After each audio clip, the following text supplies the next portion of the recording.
Um, The Relentless Art of Adaptation, How Resilience Rewrites Your Future.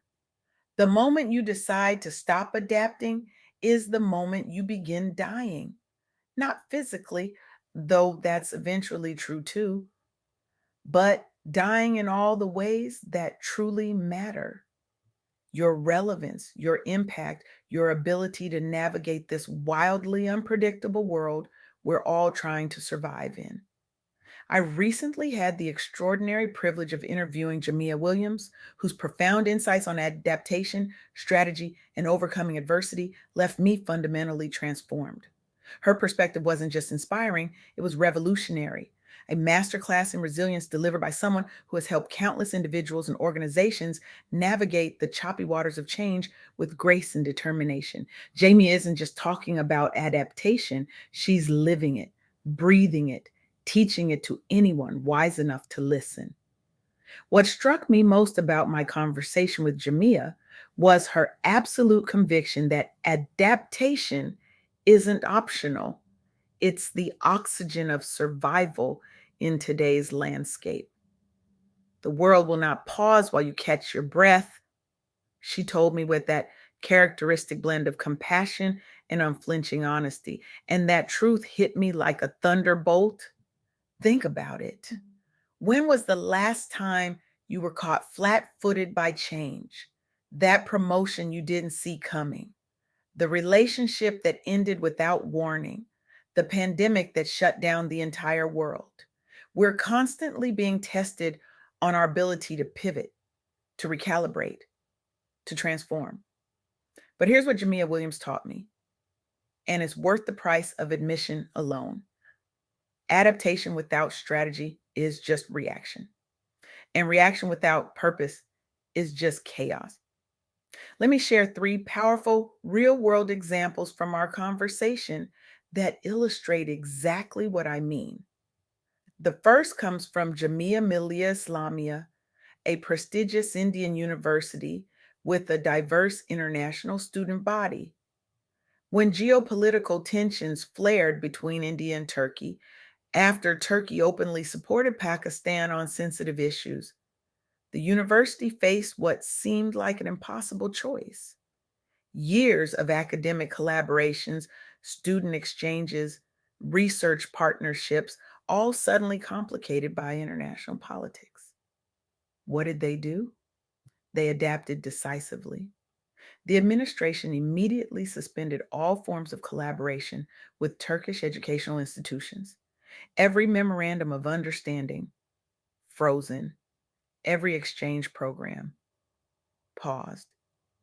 Now I can see some of you shifting uncomfortably in your seats. That seems extreme, you might be thinking, and you'd be right to question it. But here's the critical point: this wasn't a knee jerk reaction, it was strategic adaptation.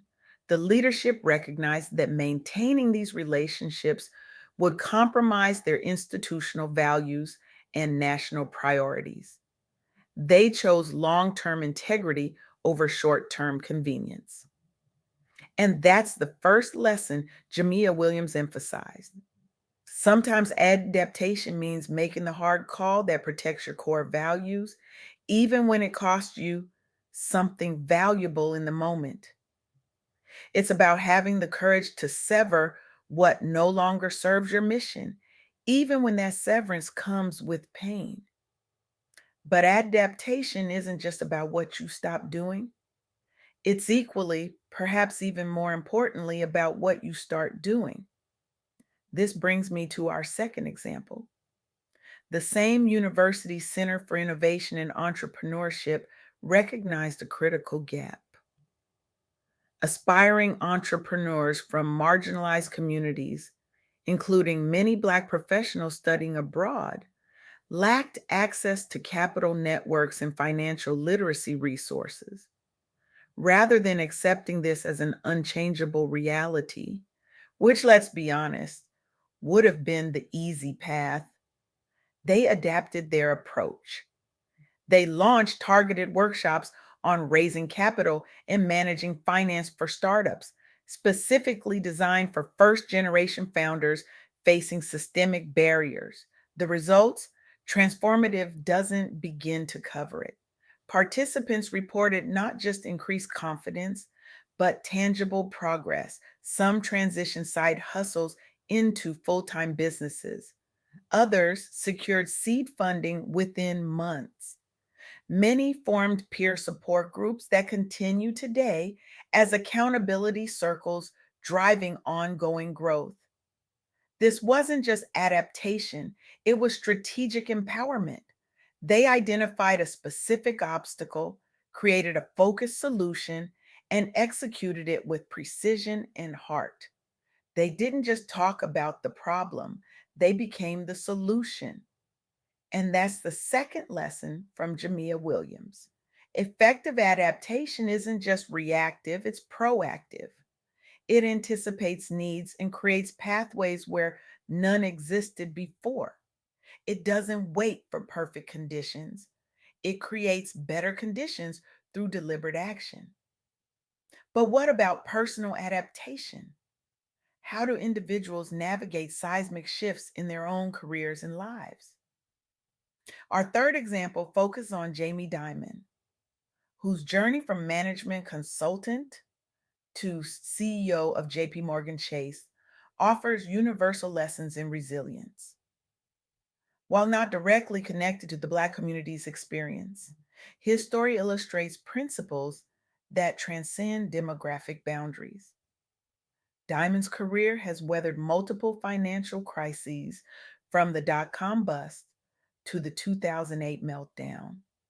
He's experienced both spectacular success and humiliating setbacks, including being ousted from Citigroup at the height of his career.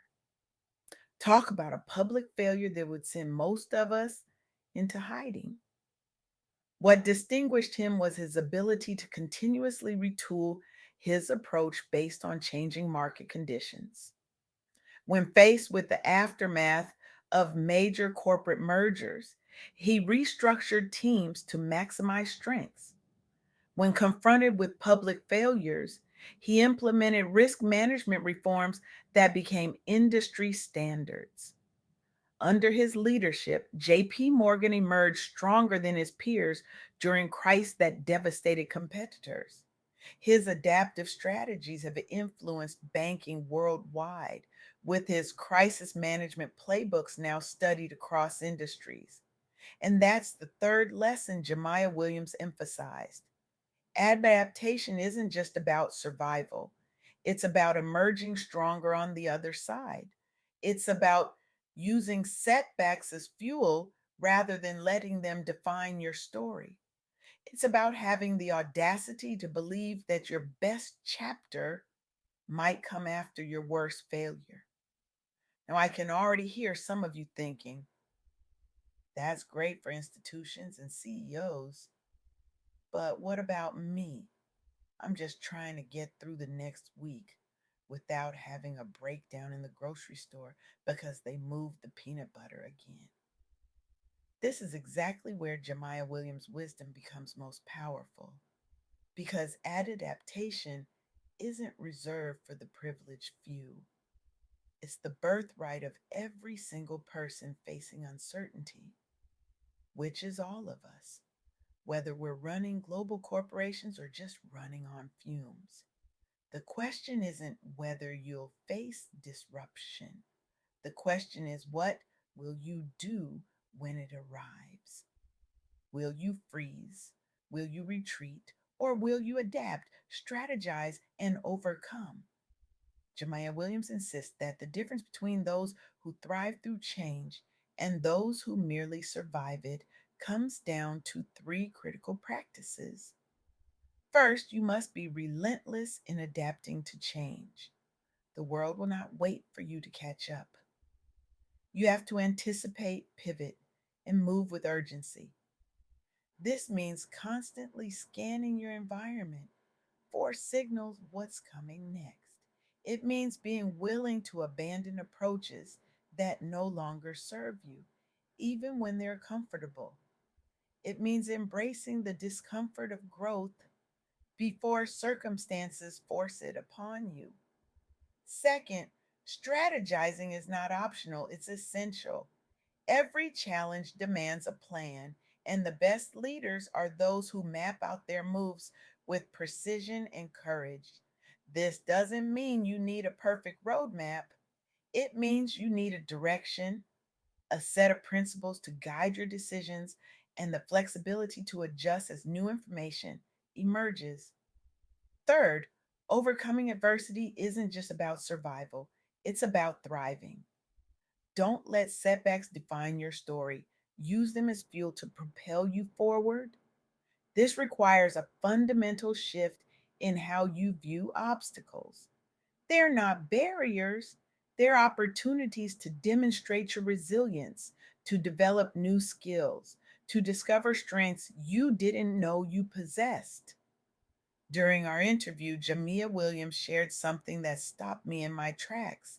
She said, "The most dangerous person in any room is the one who has nothing left to lose but everything to gain." That's the mindset of someone who understands that adaptation isn't just a survival strategy, it's a competitive advantage. Think about it. When you've already faced your worst fears, when you've already survived what you thought would break you, you develop a kind of fearlessness that others can't match. You become dangerous, not in a destructive sense, but in your capacity to take risks, to challenge conventions, to reimagine what's possible. This is the essence of what Jamia Williams taught me. Adaptation is power. Strategy is leverage, and overcoming is transformation. But knowledge without action is just entertainment. So I want to challenge you right now to do something with what you've heard today. Identify one area where you're stuck right now in your career, your relationships, your personal growth. Write down 3 ways you could adapt your approach starting today, even if it feels uncomfortable. Then share your plan with someone who will hold you accountable until you've taken action. Because here's the truth: the world needs your adaptation, it needs your strategy, it needs your story of overcoming. We are living through one of the most disruptive periods in human history. Technology is transforming industries overnight. Climate change is reshaping our planet. Social movements are redefining our cultural landscape. The old playbooks are becoming obsolete. The institutions we once trusted are being questioned. The skills that got us here won't necessarily take us forward. And in this environment, those who cannot adapt will be left behind. It's not personal, it's evolutionary. But here's the good news: you are hardwired for adaptation. Your ancestors survived ice ages, plagues, wars, migrations, and revolutions. Adaptation is in your DNA. Strategy is your birthright. Overcoming is your heritage. You just need to claim it. The most beautiful transformations often emerge from the most challenging circumstances. The butterfly doesn't just survive the cocoon, it's completely remade by it. And so it can be with us. We don't just endure change, we can be transformed by it. We don't just weather storms. We can learn to dance in the rain. We don't just overcome obstacles, we can be fundamentally changed by the journey. This is my challenge to you today. Become the architect of your own adaptation. Don't wait for change to find you. Seek it out. Don't fear disruption. Harness it. Don't just survive your challenges. Let them remake you into something more resilient, more creative, more alive than you've ever been. Because in the end, it's not about returning to who you were before the challenge. It's about becoming who you were always meant to be because of it. The choice is yours. You can resist adaptation and be dragged forward anyway, or you can embrace it, strategize through it, and overcome with purpose and power. What will you choose? The world is waiting for your answer.